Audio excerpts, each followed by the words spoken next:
Today, we are gonna cook bruschetta chicken. The tomatoes are juicy, delicious. There's a little cheesy melted mozzarella, fresh basil. Let's make it together. First thing we're gonna do is we're gonna take a little bit of olive oil and grease our baking dish. And now I'm gonna place my chicken breasts right over the top.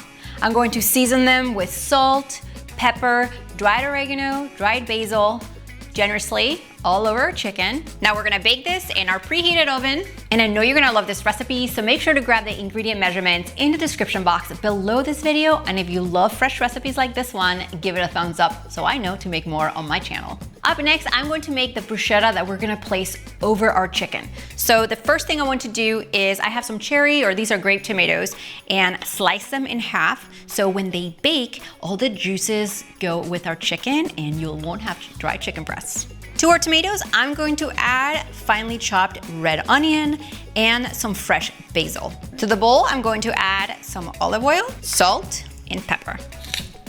I'm also adding balsamic vinegar to this. Make sure not to skip it because it will cook down with our chicken and it's gonna be amazing. Let's give this a quick toss so everything gets combined. After 25 minutes, I'm going to remove the chicken from the oven. I'm going to sprinkle some mozzarella cheese right over the top of the chicken. And over that, I'm going to put that beautiful bruschetta salad right on top of my chicken, bring it back in the oven and bake it for an additional 5 to 7 minutes until that cheese is melted, our tomatoes have softened. Check out how good they look. You guys, it looks so good. It's cheesy, delicious. Take a look. So good.